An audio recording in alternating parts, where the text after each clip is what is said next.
akan kemanakah suara Golkar bermuara di Pilpres 2024?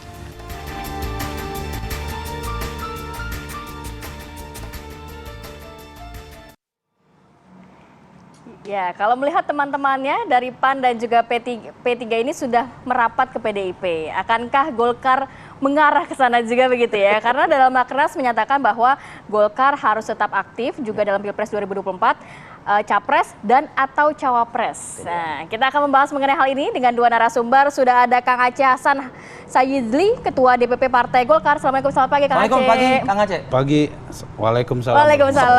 Kayaknya udah ikut rakernas. Seger ya hari ini. Betul, 3 hari berturut-turut. Kemudian juga Bang Henry Satrio, analis komunikasi politik Universitas Paramadina. Assalamualaikum. Bang Hensat, sehat? Warahmatullahi wabarakatuh. Sehat juga ya? Sehat. Nggak ada rakernas tapi sehat juga. Semangat lah tetap. Saya mau ke Kang Aceh dulu nih. Setelah Rakernas sudah ada keputusan dan lain sebagainya. Dan juga kita melihat teman-teman di KIB ini nampaknya sudah ke sana ke sini begitu. Golkar ini kemana nih Kang jadinya? Kita tunggu-tunggu nih arahnya kemana? Ya, salah satu keputusan Rakernas kemarin adalah memberikan mandat ya kepada Ketua Umum Partai Golkar, Bapak Erlangga Hartarto, untuk melakukan komunikasi politik dalam rangka membangun koalisi. Karena Golkar sendiri sebagai partai politik tidak memiliki kecukupan untuk apa yang disebut dengan presidential threshold. Kita hanya 14%, maka jika mau maju menjadi calon presiden, maka kami harus berkoalisi dengan partai-partai yang lain. Makanya kemudian sejak awal setahun yang lalu Partai Golkar telah membentuk koalisi Indonesia Bersatu bersama dengan PAN dan P3.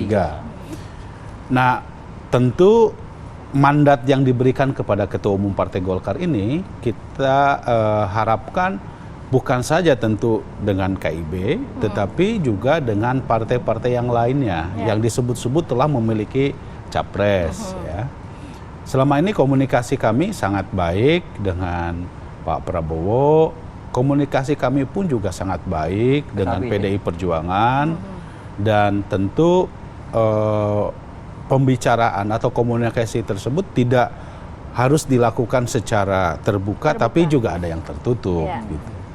Nah, karena itu ketika partai-partai yang tergabung di dalam KIB itu misalnya PAN kemarin bertemu dengan Gerindra, sebelumnya ketemu dengan PDIP, tentu kami hargai, karena itu bagian dari kesepakatan bersama bahwa kami menghargai terhadap independensi masing-masing partai yang tergabung di dalam KIB ini untuk menentukan arah dan kebijakan internalnya. Nah, perlu kami tegaskan bahwa seperti yang dikatakan oleh Ketua Umum kami, KIB sendiri secara resmi itu memang belum bubar. Masih solid. Masih solid. Kenapa? Karena masing-masing partai ini walaupun katakanlah misalnya P3 telah menyatakan dukungan ke PDI, tapi kan cawapresnya kan belum ditentukan, ya kan? Bahwa mau melakukan dukungan ya silahkan begitu ya. Tetapi soal begitu pun juga PAN ya Kang ya? Saya kira PAN juga kemarin orang menduga. Dia mengisi cawapres ya kalau nggak salah. Iya betul, menduga bahwa PAN akan bergabung dengan PDIP 3 hari yang lalu. Tapi kemarin bisa berkomunikasi dengan Gerindra. Jadi artinya masih cair lah ya. Berbagai opsi, dan itu juga yang membuat kenapa Partai Golkar memberikan mandat kepada Bapak Erlangga Hartarto untuk melakukan komunikasi politik dengan para ketua umum partai politik dalam rangka kita masih membuka berbagai opsi, bahkan kemungkinan kalau jika harus maju sebagai calon presiden, ya kita terbuka. Tapi sekarang bukan harga mati lagi Erlangga sebagai capres dari Golkar, atau bisa kemungkinan cawapresnya juga nantinya? Iya, itulah kan politik ini kan dinamis, memerlukan satu kondisi di mana berbagai dinamika akan mungkin saja terjadi. Ya. Karena itu kemungkinan dimanapun Partai Golkar sebagai partai terbesar kedua gitu loh. Ya kita harus ada di dalamnya. Nah itu yang saya kira poin penting dari mandat yang diberikan oleh Rakernas Partai Golkar kepada Bapak Erlangga Hartarto. Gitu. Saya ke Bang Henry Satrio deh kalau gitu, bergeser nih Bang Henry. Bang, Golkar akankah juga mengikuti rekan-rekannya yang lain, P3 dan PAN, Atau tetap berada di KIB, membikin atau juga poros baru. Nah, bergabung dengan koalisi yang sudah ada saat ini. Ini bacaannya. Ya. Kalau cara-caranya udah ikut-ikut PDI Perjuangan, mempersilahkan ketua umum untuk menentukan. Oke, itu sama tuh. Ada Sama kemiripan, tuh, ada mirip. kemiripan. Tapi di sejarahnya belum pernah di periode pertama dalam sebuah kontestasi Pilpres, Golkar bersama PDI Perjuangan. Karena ini tentang sejarah juga tuh. Ya. Waktu Orde Baru kan Ya. lari-lari tuh kan, kucing-kucingan tuh ya, Oke. gitu kan. Nah ini kalau kemudian bisa barengan, ini Mengukir sejarah, sejarah baru. sejarah tertulis lah. Ya. Nah kemudian yang ketiga, Golkar ini kan ketua umumnya, ini salah satu yang tegak lurus ke Pak Jokowi. Oke. Tapi politik hari ini kelihatannya Terlihat. Pak Jokowi ini punya jago sendiri. Tidak dengan jagoannya PDI Perjuangan. Ya. Bacaannya begitu ya.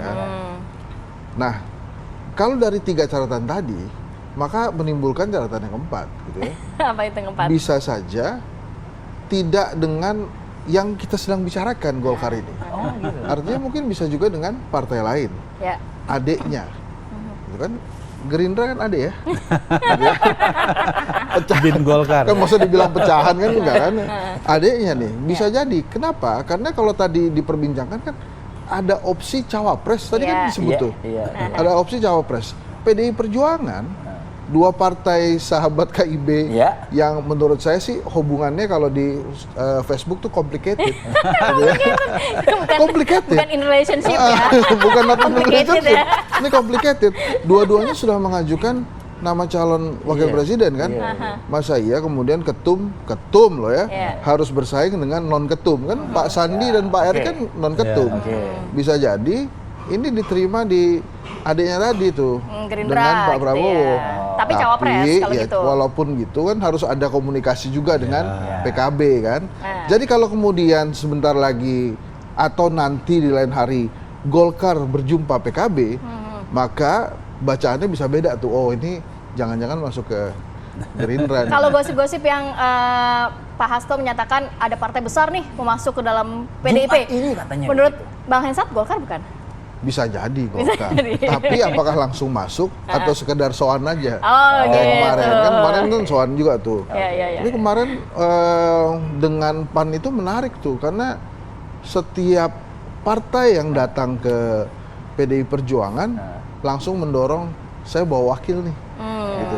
Ibu mau nggak? Menawarkan langsung ya. Menawarkan gitu kan. Tapi kalau Golkar sih mestinya ya, Iya. itu dipertimbangkan dengan sangat tuh. Iya, nomor 2. Nomor 2, makanya kan mestinya Kemungkinan yang pertimbangan. disampaikan Bang Hensat ini mungkin bisa ditanggapi nanti oleh Kang Aceh seperti apa ya Kang? Tapi kita tahan dulu sejenak, kita akan bahas lebih dalam lagi usai satu ini.